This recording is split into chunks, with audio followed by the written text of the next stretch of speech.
ओम शांति। अॼु जा महावाक्य आहिनि। सर्व अधिकारियों बेहद जे वैराग्य वारा ही राज ऋषि आहिनि। 7:75 जा महावाक्य आहिनि। अॼु बाप दादा कहिड़ी सभा खे ॾिसनि पिया। बाबा चई इहा आहे राज ऋषियुनि जी सभा। अॼु बाबा असांखे कल्ह फ़रिश्ते जी सभा में हुयासीं असां। अॼु पंहिंजे पाण खे राज ऋषियुनि जी सभा में अनुभव करो। पंहिंजे खे सदा राज ऋषि सम्झंदे उहे चलंदा हलंदा आहियो। हिकु तरफ़ राज्य, ॿियो तरफ़ ऋषि। त ॿिन्हिनि जा लक्षण अलॻि अलॻि आहिनि। राज्य अर्थात भाग्य ऐं ऋषि अर्थात ऋषि त्यागी हूंदा आहिनि। त असां हाणे भविष्य, हाणे बि असांखे स्व ते राज्य त मिले थो न। केॾो वॾो राज्य आहे। असां पंहिंजे मन बुद्धि संस्कारनि खे हर सूक्ष्म ऐं स्थूल कर्मेंद्रियनि खे पंहिंजे कंट्रोल में हलाए सघूं।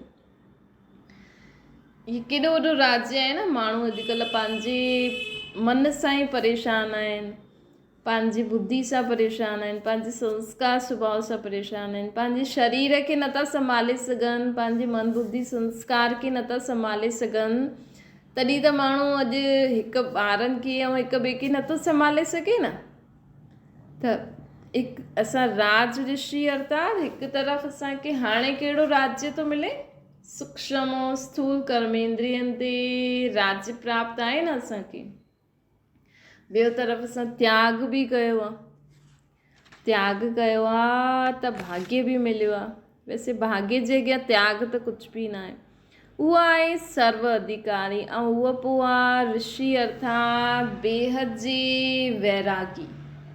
हिन सृष्टि ते रहंदे हुए, सभिनि सां संबंध निभाईंदे हुए, सभिनि सां वैरागी। सर्व अधिकारी ऐं बेहद जा वैरागी। त अॼु असांखे बाबा असांखे यादि था ॾियारनि कि तव्हां राज ऋषि आहियो। उहा सर्व जा प्यारा ऐं सभिनि सां न्यारा बि आहिनि। उहा सभिनि जा प्यारा, सर्व अधिकारी सभिनि जो प्यारो, ऐं जो बेहद जो वैरागी हूंदो उहो सर्व खां न्यारो हूंदो। ॿई ही लक्षण बोल ऐं कर्म में सदा ॾेखारे में ॾींदा आहिनि। बाबा चवनि था ॿई ही लक्षण असांजे हर बोल ऐं कर्म में ॾेखारे में ॾियणो खपे। वर्तमान स्वराज्य अर्थात स्व जो इन सर्व कर्मेंद्रियनि ते राज्य, स्व जो इन सर्व कर्मेंद्रियनि ते राज्य, हिन खे चइबो आहे स्वराज्य। ऐं जेको हाणे कंप्लीट पंहिंजे मन बुद्धि संस्कार ऐं स्थूल कर्मेंद्रियनि ते राज्य प्राप्त कंदो, उहो ई भविष्य जो डबल राज्य अधिकारी हूंदो। हिकु त प्रॉपर्टी जे हिसाब सां, ॿियो पवित्रता जो बि मिलंदो न, डबल राज्य अधिकारी। हिकु त रतन जड़ित ताज ऐं हिकु पवित्रता जो ताज। डबल राज्य जो नशो सदा रहंदो आहे। जेतिरो राज्य जो नशो ओतिरो ई बेहद जो वैराग्य ऐं ऋषि रूप सदा स्मृति में रहंदो आहे। भई भविष्य में जेतिरो असांखे राज्य मिलण वारो आहे, त जेतिरो राज्य जो नशो ओतिरो ई हाणे बेहद जो वैराग्य अर्थात ऋषि रूप सदा स्मृति में रहंदो आहे। पवित्र त्यागी रूप। भई असत्युग में असांखे सभु कुझु मिलणो आहे, हाणे असां बेहद जा वैरागी ऋषि रूप आहे। थींदा न 3 पैर पृथ्वी बि न मिलंदी आहे। ही त मिलंदी आहे 3 पैर पृथ्वी अर्थात 2 टंगनि ते असां 2 टंगियूं, हिकु वेहण जी जॻह। त ॿिन्हिनि जो बैलेंस आहे न। त उहो हिकु स्वरूप यादि रहंदो आहे या ॿियो भुलिजी वेंदो आहे। हीअं त न थींदो आहे हिकु यादि रहंदो आहे भई भविष्य में असां ठहण वारा आहियूं। जॾहिं भविष्य में ठहण वारा आहियूं त हाणे खां पहिरों, हाणे जॾहिं राज ऋषि अर्थात सूक्ष्म ऐं स्थूल कर्मेंद्रियनि ते राज्य कंदासीं, बेहद जा वैरागी थींदासीं, तॾहिं त उहो मिलंदो न। त हिकु यादि रहंदो आहे, ॿियो भुलिजी वेंदो आहे। हिन पुराणी देह ऐं देह जी दुनिया सां बेहद जो वैरागी ठहिया आहियो। या अञा बि पुराणी देह और दुनिया पंहिंजी तरफ़ आकर्षित कंदी आहे। ये कब्रिस्तान अनुभव थींदो आहे बाबा चवनि था। दुनिया में केॾा दुख आहिनि न। अगरि तव्हांजे साम्हूं कोई तयारु थी करे शादी पार्टी में वञे, कोई ख़ुशियूं मनाए, सुठी रीति हले, त तव्हांखे आकर्षण थींदो आहे? ये ख़ुदि खे चेक करो। छोकी ॾिसो, अॼु माण्हू शौक़ में सभु करे थो, लेकिन अगरि तव्हां उन्हनि जी दुनिया खे ॾिसो न, त हिकदमि कब्रिस्तान आहे, सची में आहे। तव्हां करे अनुभव करे ॾिसो। त अगरि ॾिसो, हाणे शादी पार्टी थियनि थियूं, माण्हू पंहिंजो प्रोग्राम कंदा आहिनि, जनमॾींहुं मल्हाईंदा आहिनि, शादियूं, पढ़ाई लिखाई। पढ़ाई में बि केॾो बोझ आहे। ऐं बाबा जी पढ़ाई सां असां राजाउनि जो बि राजा ठही वेंदा आहियूं। ऐं दुनिया में माण्हू शादी पार्टी शौक़ में सभु करे थो, अंदरि त केॾो झाल आहे। ॿाहिरां सुठो लॻे थो, लेकिन तव्हां अगरि उन्हनि जे डीप अंदरि झांके ॾिसंदव न, त ॾाढो दलदल आहे, ॾाढो जाल आहे, ॾाढो दुख आहे। हिकु अॼु माण्हू खे कोई कंहिंजी ख़ुशी नथो ॾिसी सघे, सहन नथो करे सघे। अॼु माण्हू कोई ख़ुशि आहे कि अरे असांजे घर शादी आहे, 10 संबंधी ॾाढा परेशान हूंदा, 10 संबंधी नेगेटिव सोच सां वेठा हूंदा, अरे हिनजी कमु बिगड़ी वञे। त हिन करे न, हाणे जेतिरो गुप्त रही करे पंहिंजो अगरि देह माण्हुनि दुनियादारी जे हिसाब सां बि कर्म करिणो न, गुप्त ऐं साधारण करो। छोजी ॾिसो, बाबा चवनि था कि हिन पुराणी देह ऐं देह जी दुनिया सां वैरागी ठहिया आहियो, चेक करो। कर्म त करिणो ई आहे, लेकिन उहो शौक़ उहो सुठो मुंहिंजी इच्छा ईअं ईअं या अञा बाबा चवनि था हीअं हिन रीति करो कि हा मां त फ़रिश्तो आहियां। कल्ह बाबा चई न कि असां सभु कुझु बाबा खे ॾेई छॾियो, त हाणे ख़ुदि जी इच्छा सां न करो।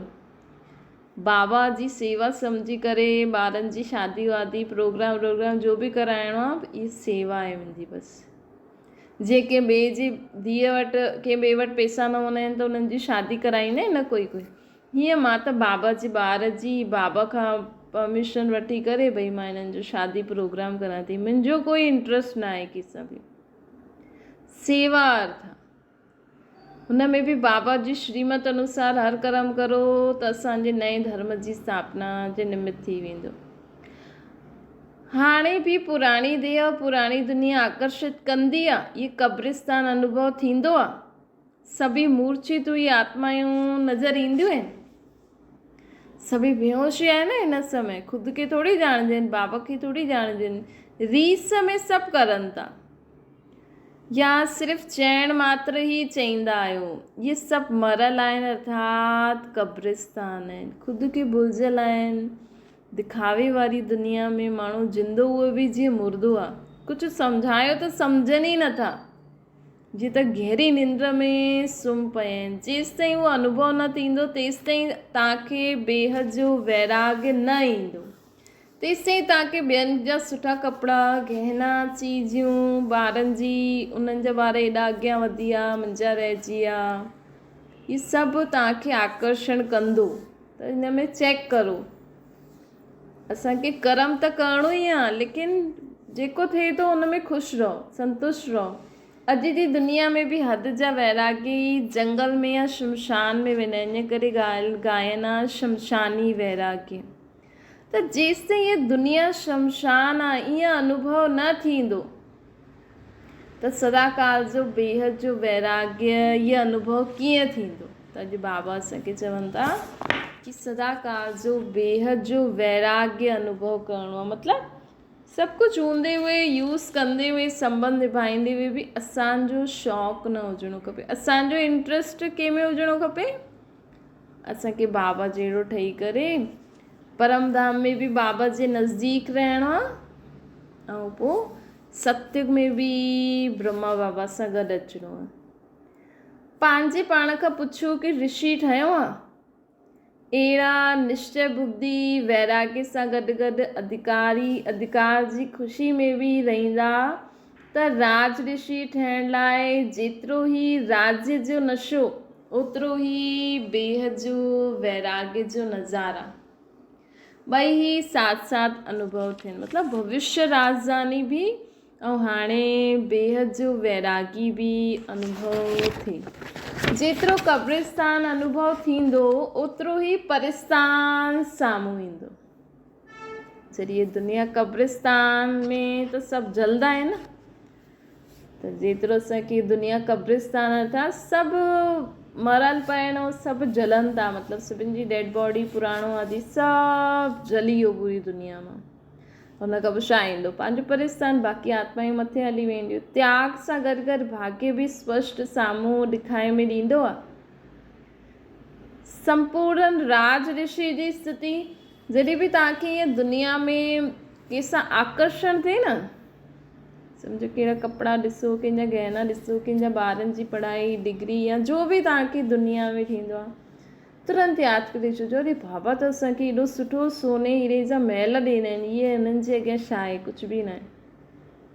अरे बाबा जॾहिं तव्हांजा संबंधी तव्हां सां न ठहनि, ॿियनि जा ठहनि, तव्हां सां न ठहनि, त सोचो अरे बाबा त असांखे अहिड़ी दुनिया में जिते सभई प्यार सां रहंदा, अहिड़ी दुनिया में वठी था हलनि।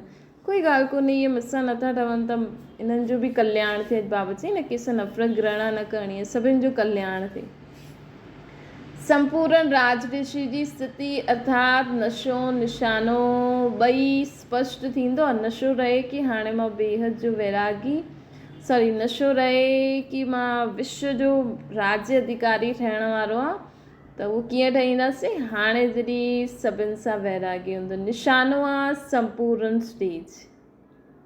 हाणे असांखे इहा तात लॻी रहे कि मूंखे त मुंहिंजी आत्मा जो मन में कोई बि व्यर्थ संकल्प टच बि न थिए।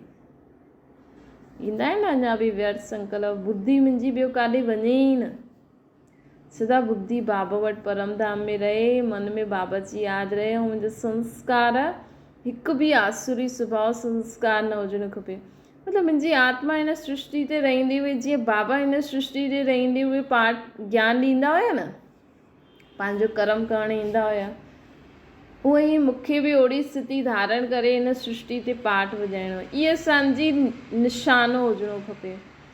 इहा स्थिति असांखे प्राप्त करण जी लग्न हुजणी खपे, तात हुजणी खपे। बाक़ी त असां जो करूं था उहो त करिणो ई आहे, लेकिन कर्म कंदे हुए बि मुंहिंजी आत्मा हाणे मेरी न थिए, थोरो बि दाग न लॻे, ॿियो ई जेका दाग आहिनि उहे ख़तमु थींदा वञनि। ईअं नशे में रहण वारे जे साम्हूं निशानो एतिरो समीप हूंदो जीअं स्थूल नेत्रनि जे साम्हूं स्थूल वस्तु स्पष्ट ॾेखारे में ॾींदी आहे न। जॾहिं साम्हूं ॾेखारे में ॾींदी आहे त पोइ कोई संकल्प ई न उथंदो आहे कि हीअ वस्तु आहे या न आहे, छा आहे, उहो कीअं आहे। ईअं ई संपूर्ण स्टेज जो निशानो साम्हूं ॾेखारे में ॾियण जे कारण मां ठहींदमि या न ठहींदमि,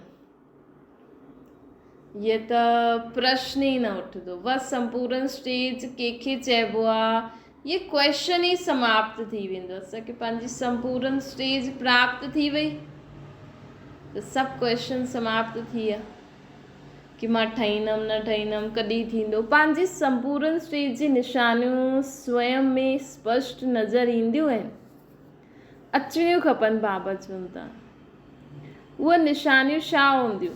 बाबा हाणे ॿुधाइनि था जॾहिं असांजी संपूर्ण स्टेज अची वेंदी न त हुनजी निशानियूं छा हूंदियूं, उहो बाबा ॿुधाइनि था। पहिरीं निशानी आहे पुराणी दुनिया सां कहिड़े बि व्यक्ति व वैभव सां संकल्प मात्र व स्वप्न मात्र बि लगाव न हूंदो। कहिड़े बि व्यक्ति ऐं वैभव सां तव्हांखे पंहिंजी मोबाइल सां लगाव आहे? मोबाइल टुटी पए त कंहिं बि व्यक्ति तव्हांजे संबंध में जो बि व्यक्ति आहे उन्हनि सां लगाव आहे? ॾिसो सेवा अर्थ उन्हनि सां संबंध निभाइणो, उन्हनि खे पालणो आहे, लेकिन लगाव न हुजणो खपे कि उन्हनि जे न हुजण सां असां बाबा खे न यादि करे सघूं। सदा स्वयं खे कलयुगी दुनिया सां किनारो करण वारा संगम युगी सम्झंदा आहियो ख़ुदि खे? बाबा चवनि था त पहिरियों इहे चेक करियो। ॿियो आहे पहिरियों त लगाव न हुजे, ॿियो आहे कलयुगी दुनिया का किनारो, संगम युगी सम्झंदा आहियो कि मां संगम युग ते आहियां हाणे। टियों आहे सॼी सृष्टि जी आसुरी आत्माउनि खे कल्याण और रहम जी दृष्टि सां ॾिसंदा आहियो कि भई हिननि जो कल्याण थिए।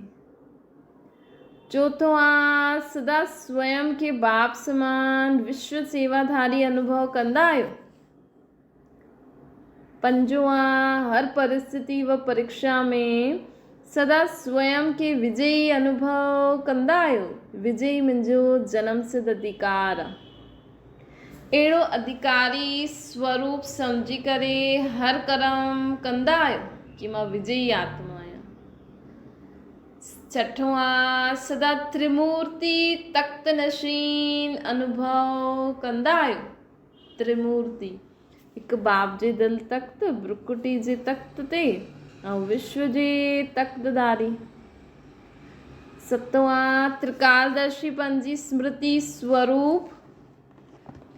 सतों आहे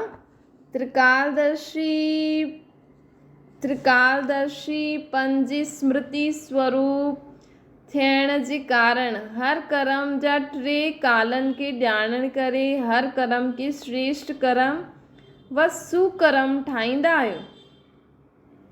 त्रिकालदर्शी स्थिति ते स्थित थी करे हर कर्म खे श्रेष्ठ कर्म व सुकर्म ठाहींदा आहियो। 8वां विक्रमनि जो खातो समाप्त थियो।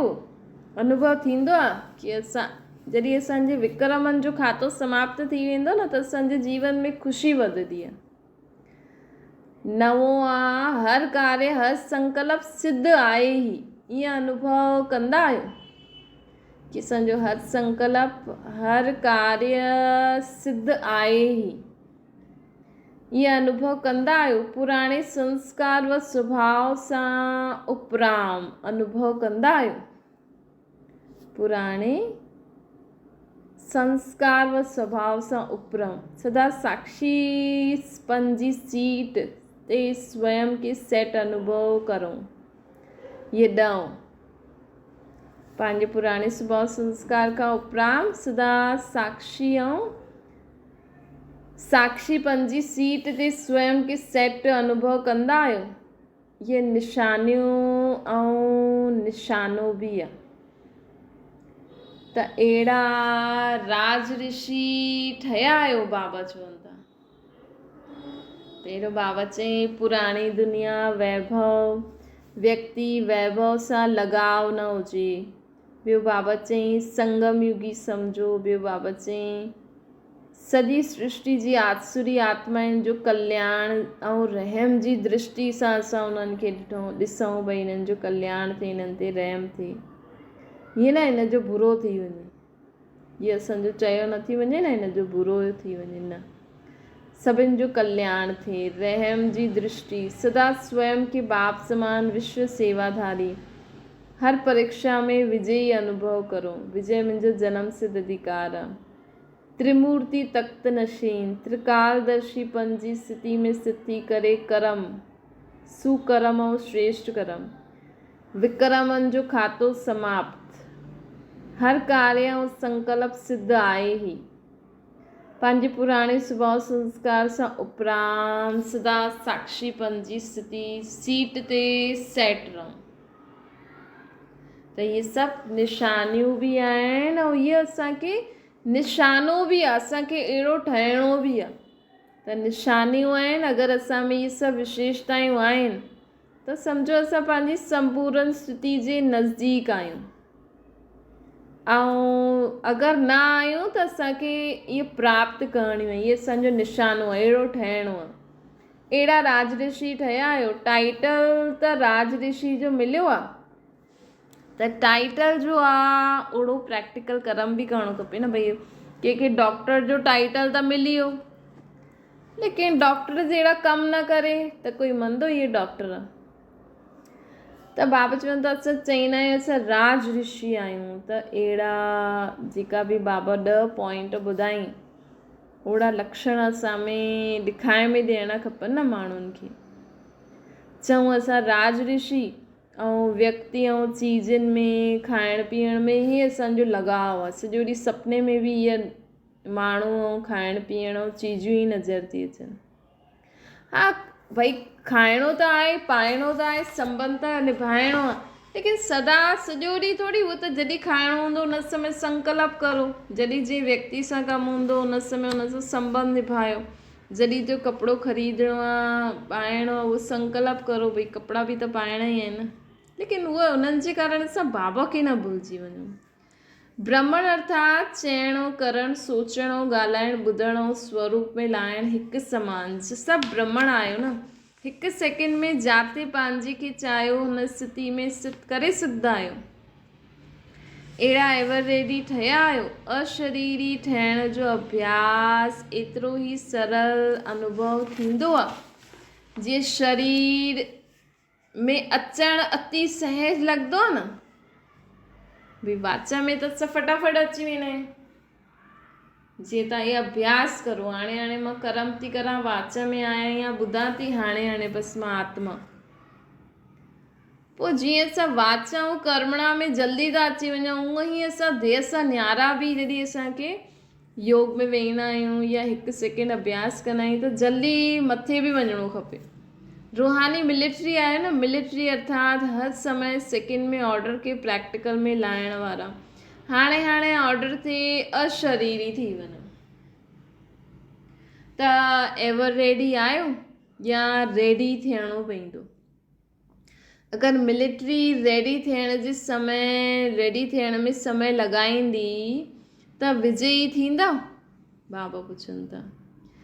ईअं सदा एवर रेडी रहण जो अभ्यास करो। इहे तव्हां विच विच जीअं कमु कंदा आहियो न, त जीअं वैसे त हर घंटे ट्रैफिक कंट्रोल आहे, अगरि तव्हां हर घंटे नथा करे सघो त विच विच में सम्झो तव्हां भाॼी गैस ते रखी कटो था, हाणे गैस ते जेसि ताईं ठहे थी या कटण जे विच में चलो फ़ोन ईंदो आहे त रुकंदा आहियो न, त उअं ई विच में 1 सेकेंड रुको, हाणे मां बसि परमधाम निवासी, वरी कटणु शुरू करो, वरी भाॼी गैस ते रखी जेसि ताईं ठहे थी वरी 1 सेकेंड ज़्यादा न, हीअं न भई तव्हां घुमी थी वञो पोइ भाॼी जली वञे न, 1 सेकेंड में बसि हा मां परमधाम निवासी देह खां न्यारी आत्मा मथे वापसि कर्म क्षेत्र में।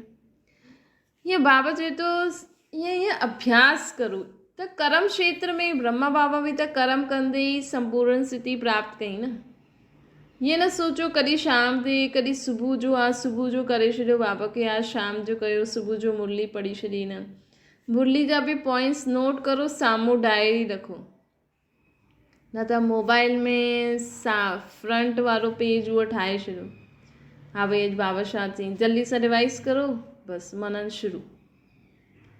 त इहे ई त तॾहिं असां तीव्र पुरुषार्थी थी सघंदासीं, त एवर रेडी सदा, छो जी अंत समय ईअं थोरी ईंदो भई विनाश अमृत वेले ईंदो या नुमाशाम योग, ॾींहं जो बि अची सघंदो आहे, जॾहिं तव्हां राति जो सुम्हंदा आहियो तॾहिं बि अची सघंदो आहे। त बाबा चई न निंड में बि असांजी योग युक्त निंड हुजणी खपे।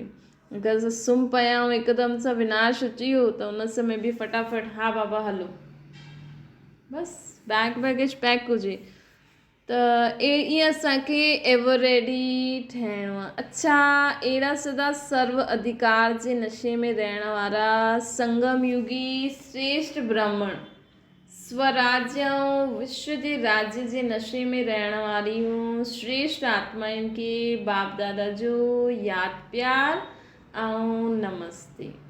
असांजी बि माता पिता बाप दादा खे यादि प्यार ऐं नमस्ते। अच्छा, ओम शांति। बाबा खे यादि करो।